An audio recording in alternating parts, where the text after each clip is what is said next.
ഛത്തീസ്ഗഡിൽ കന്യാസ്ത്രീകൾക്കെതിരായ കേസ് റദ്ദാക്കണം എന്നാവശ്യപ്പെട്ട് ഇരിങ്ങാലക്കുട രൂപതയുടെ പ്രതിഷേധം. ചാലക്കുടിയിൽ ഇരിങ്ങാലക്കുട ബിഷപ്പിന്റെ നേതൃത്വത്തിലാണ് പ്രതിഷേധ റാലി നടക്കുന്നത്.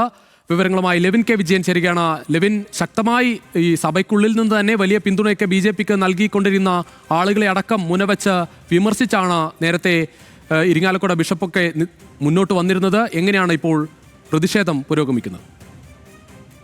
രജീഷ്, ചാലക്കുടിയിലായിരുന്നു പ്രതിഷേധം നടന്നത്. അല്പസമയങ്ങൾക്ക് മുൻപ് പ്രതിഷേധം പൂർത്തിയായി. ബിഷപ്പിന്റെ നേതൃത്വത്തിൽ തന്നെ 10,000-കണക്കിന് ആളുകളെ അണിനിരത്തിക്കൊണ്ടാണ് കന്യാസ്ത്രീകൾക്കെതിരായ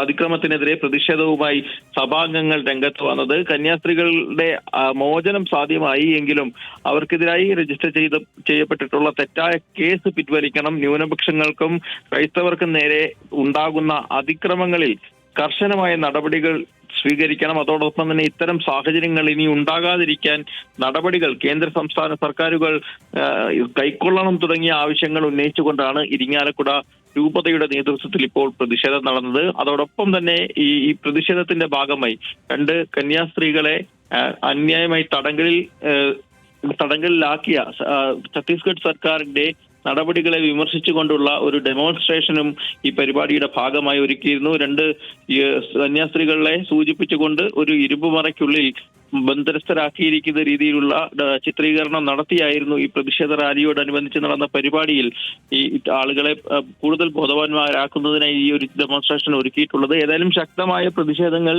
ഇനിയും തുടരുമെന്ന് തന്നെയാണ് രൂപത അധികൃതർ മുന്നറിയിപ്പ് നൽകിയിട്ടുള്ളത്. ബിഷപ്പ് പോളി കണ്ണൂക്കാടന്റെ നേതൃത്വത്തിലുള്ള നിരവധി വൈദികരും കന്യാസ്ത്രീകളും അടക്കം ഈ പരിപാടിയിൽ പങ്കുചേർന്നു. ചാലക്കുടി നഗരത്തിലായിരുന്നു ഇന്ന് ഈ പ്രതിഷേധം നടന്നത്. ഇന്നലെ തന്നെ നമ്മൾ റിപ്പോർട്ട് ചെയ്തതാണ്. ഇടയലേഖനം വായിച്ചുകൊണ്ട് ഈ പ്രതിഷേധത്തെക്കുറിച്ച് ശക്തമായ സൂചനകൾ നൽകി ക്രൈസ്തവ ജനവിഭാഗങ്ങളെ ബോധവൽക്കരിച്ച് മുന്നോട്ട് പോകുമെന്നുള്ള നിലപാടായിരുന്നു അവർ സ്വീകരിച്ചിട്ടുള്ളത്. ഏതായാലും BJPക്കും ഛത്തീസ്ഗഡ് സർക്കാരിനുമെതിരെയൊക്കെ ശക്തമായ മുദ്രാവാക്യങ്ങൾ മുഴക്കിക്കൊണ്ടാണ് ഈ ജാഥ നടന്നത്. അതോടൊപ്പം തന്നെ ഇതുവരെ സ്വീകരിച്ച BJP അല്ലെങ്കിൽ സംഘപരിവാർ നേതാക്കളുടെ ഭാഗത്തു നിന്നുണ്ടായ നടപടികളെ അവർ അംഗീകരിക്കാതെ തുടർന്നും ശക്തമായ പ്രതിഷേധങ്ങളുമായി മുന്നോട്ട് പോകുമെന്നുള്ള മുന്നറിയിപ്പ് കൂടിയായിരുന്നു ഈ പ്രതിഷേധ റാലി.